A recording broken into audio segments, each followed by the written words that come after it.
So, did you just finish school? Yep, just turned it. And how'd the day go?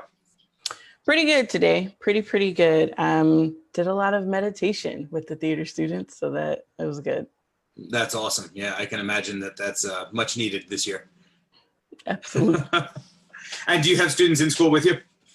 Not physically. We're on virtually. Okay, you guys are virtual, yeah. Yeah. So, how have you been? I don't know. I guess as well as any teacher in America is doing right now, or yeah. For that matter. Yeah. So I'm really excited about this conversation, though, and this is a positive conversation, right? We're really going to be talking about how we can help our students really change the world and change their communities and change their democracy, and that's all fun stuff to talk about. So we'll move away from some of the struggles that we have this year. So what I loved, and by the way, for those of you that are joining us, I'm talking with Estella, Owoimaha-Church, one of the chapter authors in Flip the System US, How Teachers Can Transform Education and Save Democracy. And Estella's chapter is a brilliant chapter where she took a student focus group and used some of her findings to build that, to talk about how we can engender students to be civically engaged in their classrooms. And so I guess let's start with that title there, because you really push to have the title be engendering student engagement, civic engagement, rather than empowering students. So talk a little bit about your word choice there, and I think that'll lead us into some other places. Okay. I have really been, actually for a while now, I think a couple of years in my practice, really struggling with the word empower in my role. First of all, recognizing the amount of power that I have as an educator in my classroom, and being very conscious and intentional in how I use that power. And part of that, or a lot of it, has to do with language. And when we use the word empower, to some extent or in some ways, it implies that the young people we serve don't already have that power within them. And I think that there's a whole lot inside of the young folks that we work with, that they bring to the classroom from all of their various backgrounds. And I'm not granting or giving them power. I don't even want to go as far as to say I'm giving them permission. I'm merely facilitating space where they get to do that exploring on their own and find their powers, their source of power, and wield their power however they see fit. And we hope that in the facilitation of our space together, that they're wielding power for the greater good and to improve our communities and democracy. And I think the way that you frame that, and the way that you think about that as a teacher, about the power imbalances in your classroom, about the power structures, about those dynamics, makes you, I don't want to say uniquely suited, because I think that lots of teachers are suited to be able to do this work really well, but probably makes you exceptional at doing this kind of work and writing this chapter specifically, because really engendering our students to be civically engaged is asking them to examine power structures in their own lives and in their own communities and in their own schools. Yep. Yeah, so talk a little bit about how you do that in your classroom, and then I really want to dive into the student focus group, because that's the crux of your chapter. But I know that you do this in your drama classroom. You also do it through improv after school. It's part of everything. It's part of a culture that you've built there in your school. So talk a little bit about that first. It really has to do with the culture of the space, and setting really strong foundations and groundwork. I recently moved to a new school. So I'm at a new site in a theater program pathway. And so it was almost like starting from scratch this beginning of the school year, not having, like, usually I start the year and I've got a cohort of drama kids who already know me and are ready to jump right in. This year, it's all new, brand new. I'm the new kid on the block, and the kids are teaching me about the culture of the school. But in the first few weeks is crucial to create space where students know that you are going to work hard to honor them, uplift them, and let them hold the space and take control when they need to or want to take control, and make sure that they know right off the bat that we have to be in a regular practice of humanizing ourselves and humanizing one another, and that that especially goes for the adult in the space, because I think oftentimes kids look at us and we're otherly, right? Like they're freaked out when they see us at Target, and because they forget that we too are human beings. We're dealing with this pandemic too. We've got a whole lot going on. But today was a perfect example of that. I recently lost a good friend of mine, and we celebrated her on Sunday. And I had to start class today making sure that my students knew where I was. Like right now in this moment, I'm going to do my best to be present right now, but I need you to know what I'm going through. And I ask for patience and grace, because I'm behind on grading that thing. I told you I would grade by Sunday. And students responded really well, like, Miss, I'm so sorry you're going through that. Please take your time. Like, we get it, and we'll see the grade whenever you get it up. But kids are really responsive and supportive, and I think because that's what I've given to them, right? Like, computers shut off, they log back in, they're frantic. Miss, I'm so sorry, my computer shut. No worries, like, it's cool, welcome back, I'm glad you made it back. It happens to me too. Yeah, I was gonna ask a different question, but I want to get back to that because something came up while you were talking about that, and that's the way that you're teaching humanity in those relationships, right? And so much of, when we fall back on American ideals, American democratic ideals of justice and equality, and those things that were stressed by our founding fathers, even though they were stressing them only for a certain segment of the population, right? Like, we need to acknowledge that. But those things that American democracy is supposedly built on, when we look at those, all of those require people interacting with each other as humans, and not as other beings, or just figments of your imagination, or this abstract concept of another person, or like whether you're political party or however people are defining each other that aren't human interaction. But when you're sharing those bits of yourself with your students, and I think a lot of teachers are hesitant to do that, right. You're allowing them to see you as human.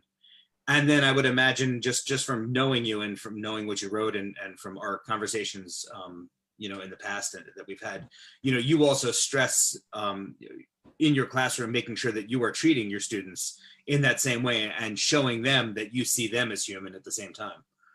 Yeah. I think with my content area in particular, honesty and vulnerability has a very special place, right? Like, teaching theater and teaching young people to be artists requires them to really put a whole lot of themselves literally out on a stage to bear for an audience to see. And so we have to be in a regular practice, just so kids are comfortable with one day at some point this semester, I'm going to put you in front of a whole lot of people and you're going to bear your emotions to the world. And so we have to practice that, and getting them to understand that the way I approach theater is, guys like Grotowski and Bawal, theater is happening all the time and all around us. And it's a very democratic thing that involves all voices. And that as an actor, you are both a part of the process, the performance process as an artist, and you are, as an audience member, you're also a part of that process. You have just as much power and say and give and take as the people on stage performing for you. And so in the classroom, it's the same thing. As the teacher, I'm also a spectator and the facilitator, but young folks should also always feel like they have the power to say, this isn't working, like, I don't like what's happening right now, or this is great and we should do more of this, and forget that other thing you were gonna do. And so finding moments where we can stop, pause, slow down, and get immediate feedback from students, I think is really, really important, so that this process is always just that, a process. Like, it's always, changing and morphing.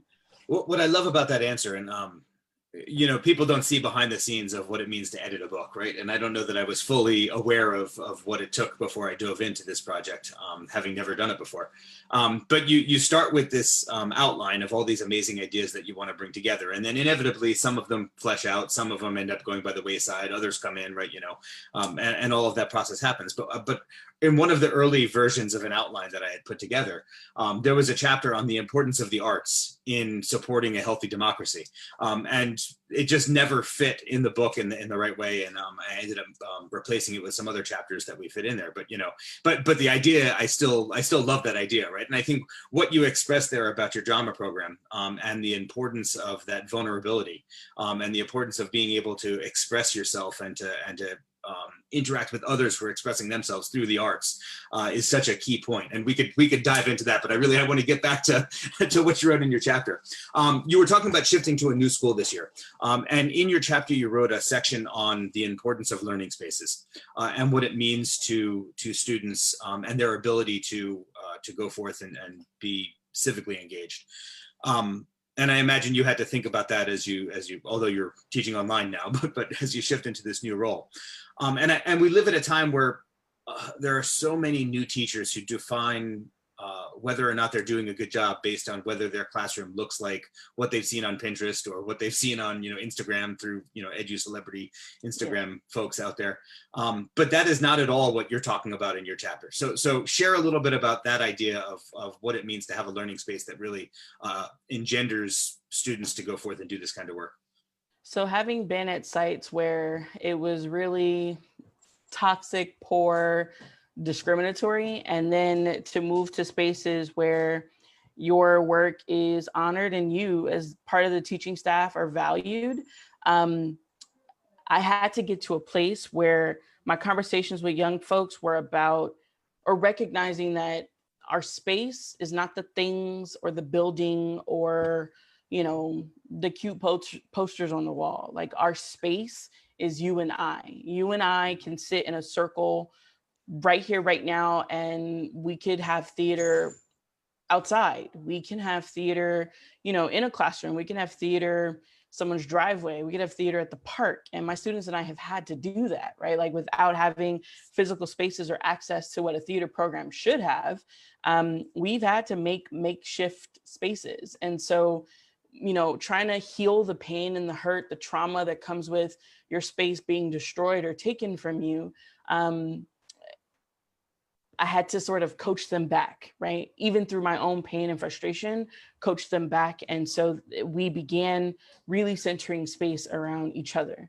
As long as you and I are together, and it's sort of the same way, a lot of folks think about family. As long as our circle exists, wherever we are, we've got theater, we've got space. And as long as we make time for one another, then we can hold space for one another. And so space becomes this really abstract concept that we can take anywhere with us. School that supports the program or school that doesn't, we're still a unit. Yeah. So let's dive into the student focus group because and I didn't when we first discussed you writing this chapter, I didn't expect you to do this. I didn't know that you were going to do it until I actually got the draft, and then I was like, wow, this is absolutely brilliant because I know that it was important for me to make sure that we had student voice in the book in different ways, and you brought it in this beautiful way by actually putting this focus group together and diving into some really difficult issues.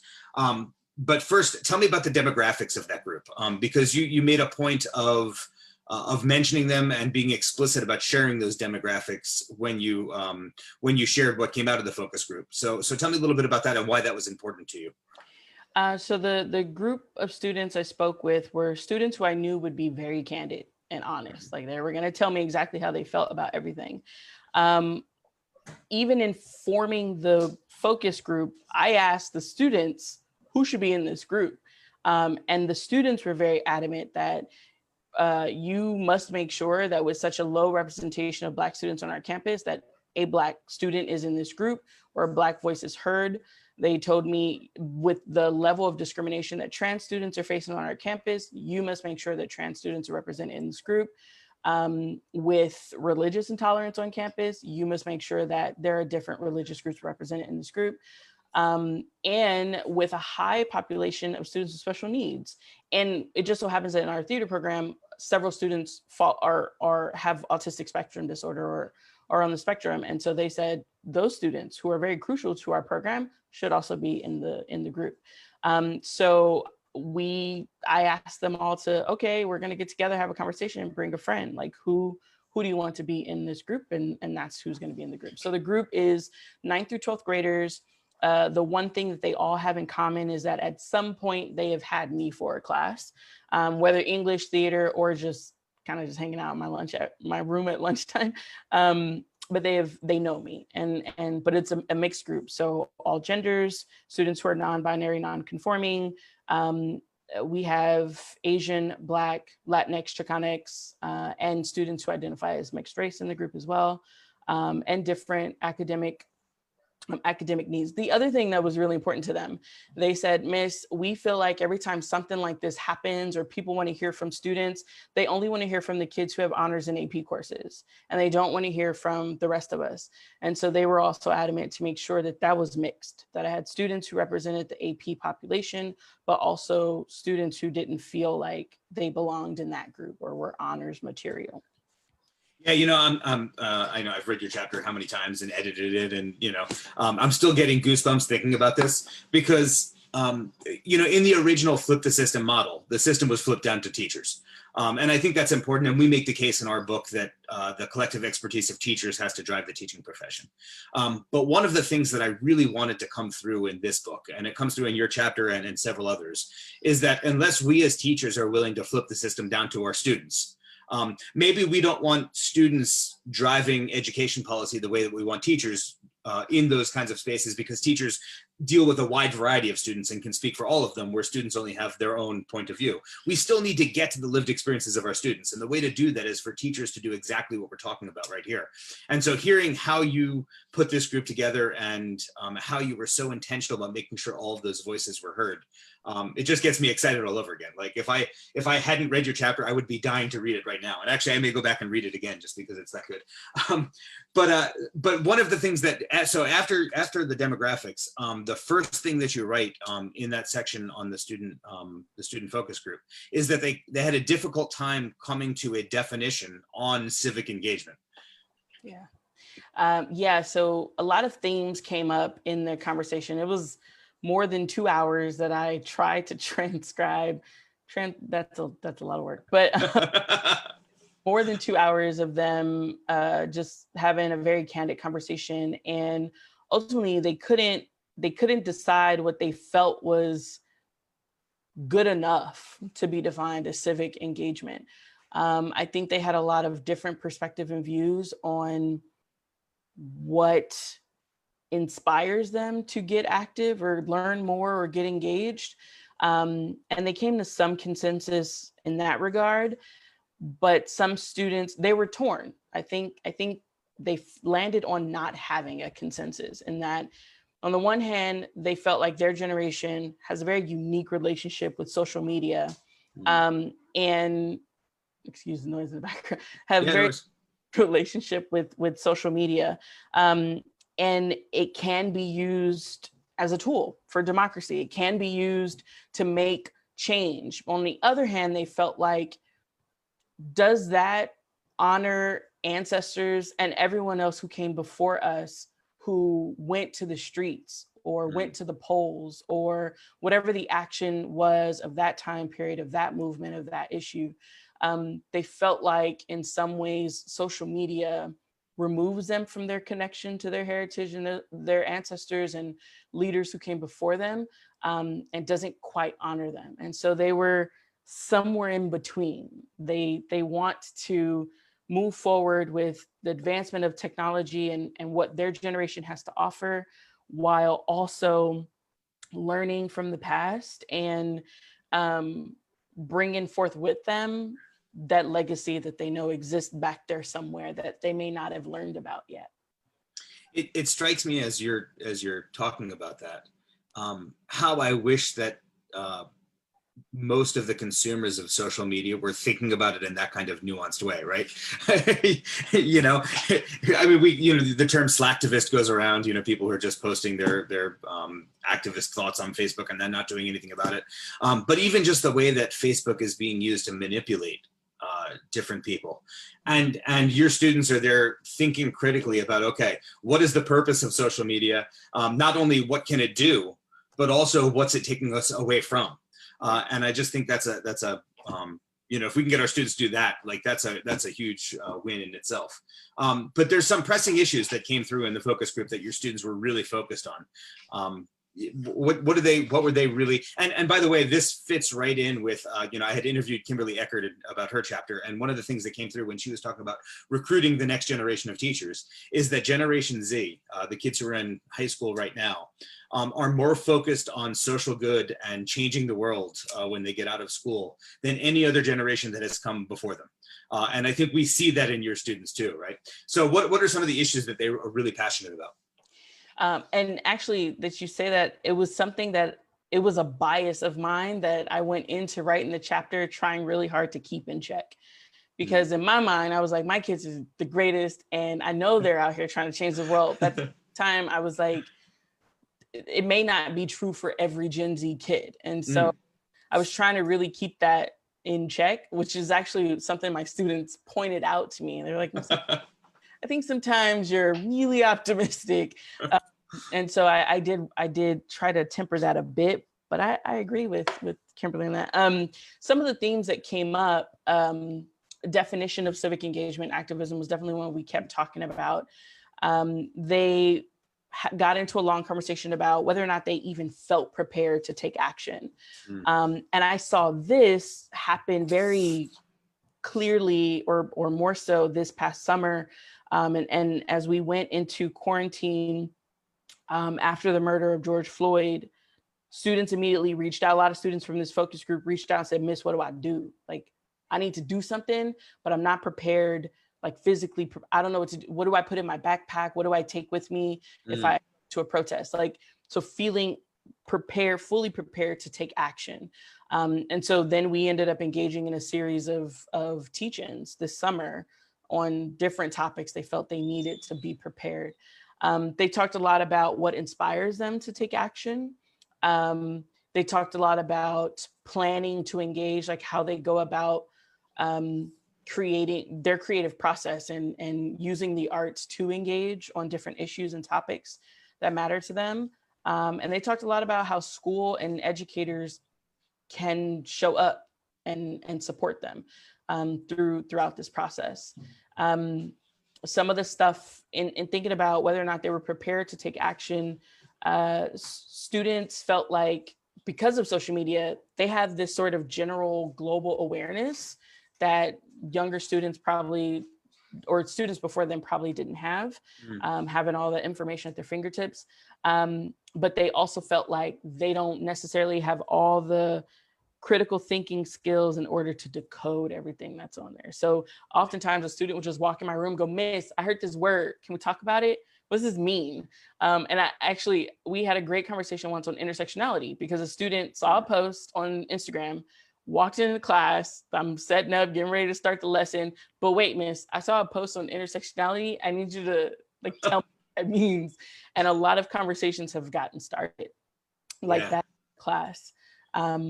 Inspiration to take action. So students, again, social media just kept coming up. They feel really inspired looking at their feeds and watching young people take action and do things.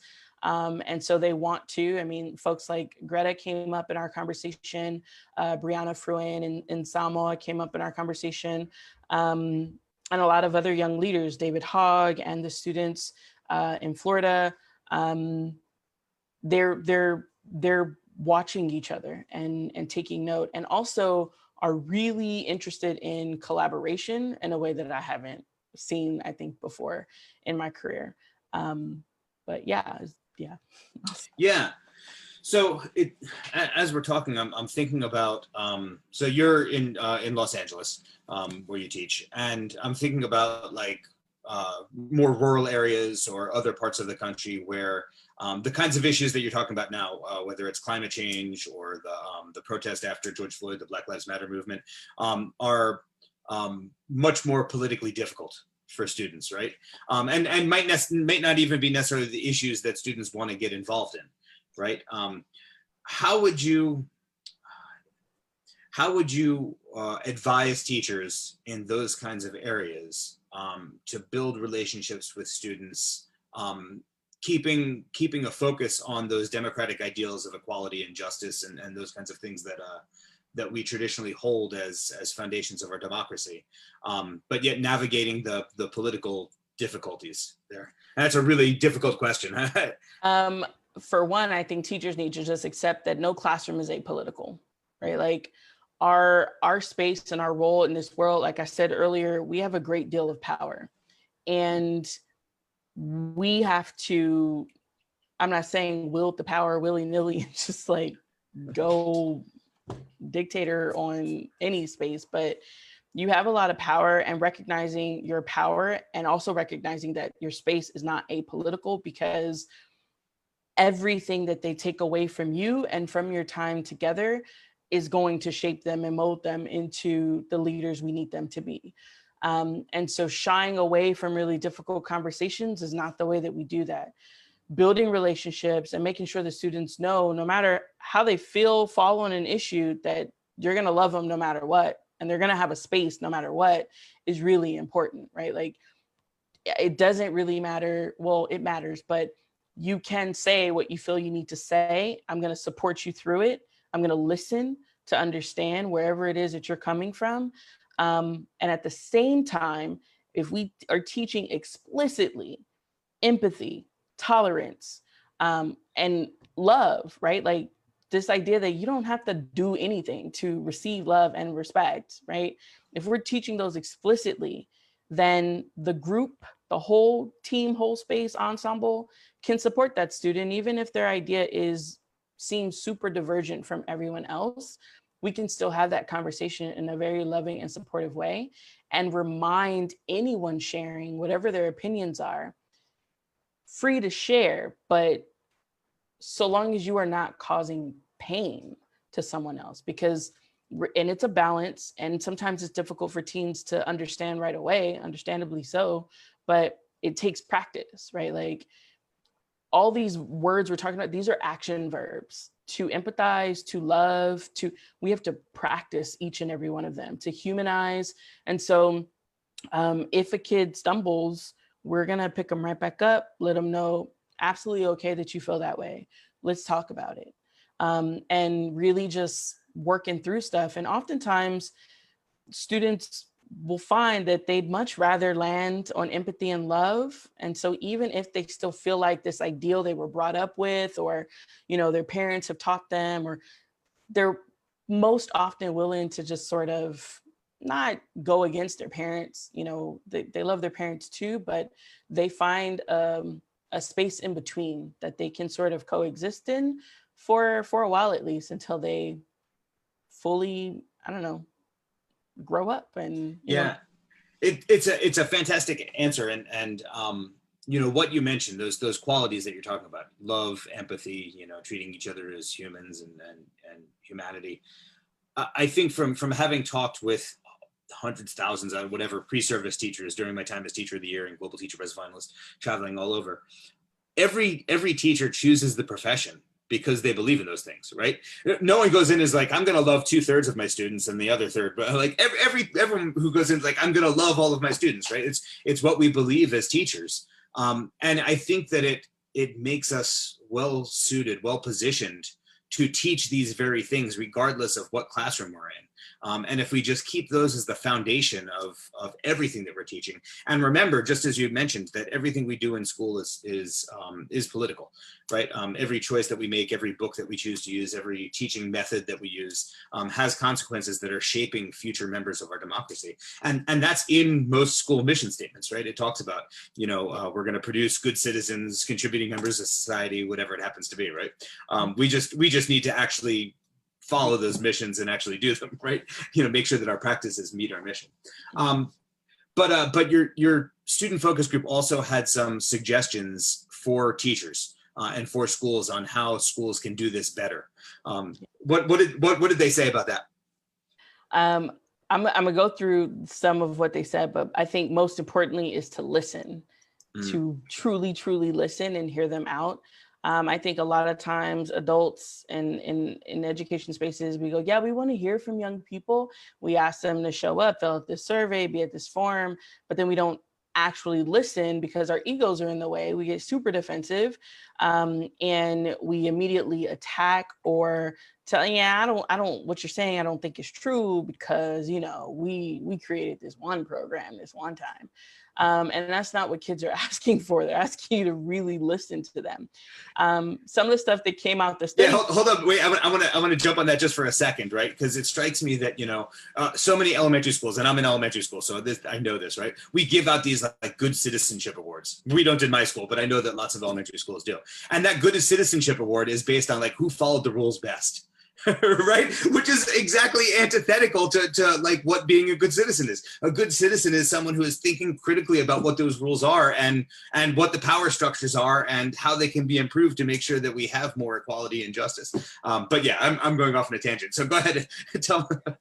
Because that's a bit of what we talked about, right? Like, and my students said, like, Miss, they tell us they want us to be all this. And then the second we stand up for ourselves or advocate on our behalf, like how many IEP and 504 plans actually have it written as a goal that this student will learn how to advocate on their behalf, right? And so the second that kid stands up and says, no, this is not right, or this is what I need for myself to be successful, we're like, excuse you, pipe down. I'm the adult and the professional. Don't tell me how to do my job. And we get defensive. And so, you know, obviously the kids they're frustrated.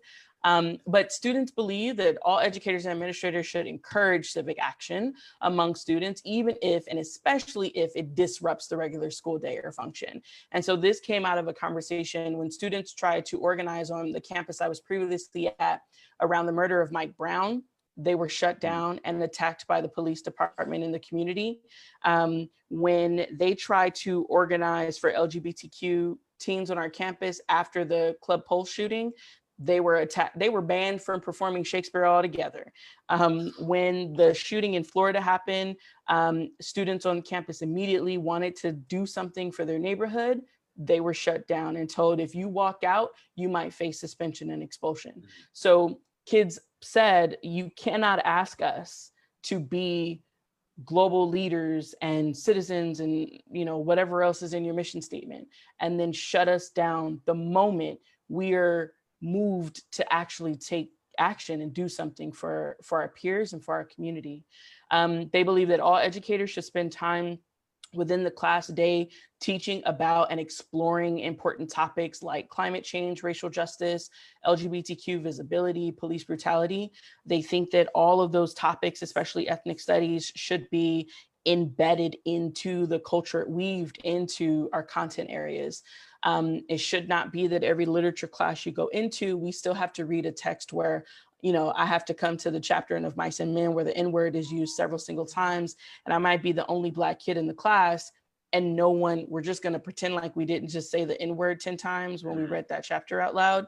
Or, you know, a 12th grader having to read Brave New World, and I got to get to the passage about the savages, and everybody looks to the only brown kid in class. Like, you know, they want to make sure that all these topics are regularly discussed, and they understood that like some teachers may not be equipped to have those conversations, but would encourage administrators to make sure that teachers are equipped to have those conversations. Students also felt that educators should model civic engagement and activism by taking stances or making their stances on certain issues very clear. And I get that that's a tricky one because some teachers want to, you know, sort of protect that. But I think it goes back to that humanizing yourself and remaining vulnerable and open with young people, and they don't know where you stand. I mean, I preface a lot of things with like, in my opinion or my experience, this is how I feel. But I try to make a point to also point out, this is how some people feel over here, how some people feel in this area, some people feel, and also trying to make students or help students understand that there's a lot of, the saying is like, there's two sides to every story, but sometimes there's like 12, yeah, right? Like we exist on a spectrum. And so there are a lot of different opinions, some gray areas, and we should feel safe and comfortable to explore those. learners or students also wished for more projects that had real world applications. And that actually touched back to the research that I did. And there were 6 areas that were necessary to activate students civically. And one of them was ensuring that everything in your classroom had some real world application, which I think we all know that's good teaching, good practice. Students want mentor relationships with teachers. They want to feel like you're always going to be someone in their life. And I know that we have hundreds and at some point in our careers, thousands of students, but they want to know that if they checked in 20 years from now, like you'd still have their back. Students feel that relationship building with students is key to inspiring the action and change among young people. And they want help sort of outlining action plans, right? Like when they have a passion or something that they want to go for, they want to know that you and I have a great relationship and they can come sit down and run it by you. Like, Miss, I'm thinking about, I'm going to start the GSA on our campus. Like they want to know that there's a point person to sort of give them some guidance on their action plan. Yeah, we talk some, especially this year when social emotional learning and trauma informed teaching is being stressed so much. We talk so much about the importance of relationships, but I think every one of those things that your students outlined shows the importance of relationships and helping them become the people that they want to be, which is what education is all about. Estella, we are out of time. We've actually gone overtime a little bit. I wanted to ask you a little bit about what the impact of Pedagogy of the Oppressed and Paulo Freire's work has been on you, but we're going to have to save that for another conversation because we're a little over time right now. Everything, if you haven't read it. Yeah, highly recommended. I went and reread it again this summer. Just really important work. But Estella, your chapter is brilliant. I always enjoy talking to you. Thanks so much for taking the time. This was Estella Owoimaha-Church, chapter author in Flip the System US, How Teachers Can Transform Education and Save Democracy. So thanks so much for taking some time. Bye. See you later. Thank you.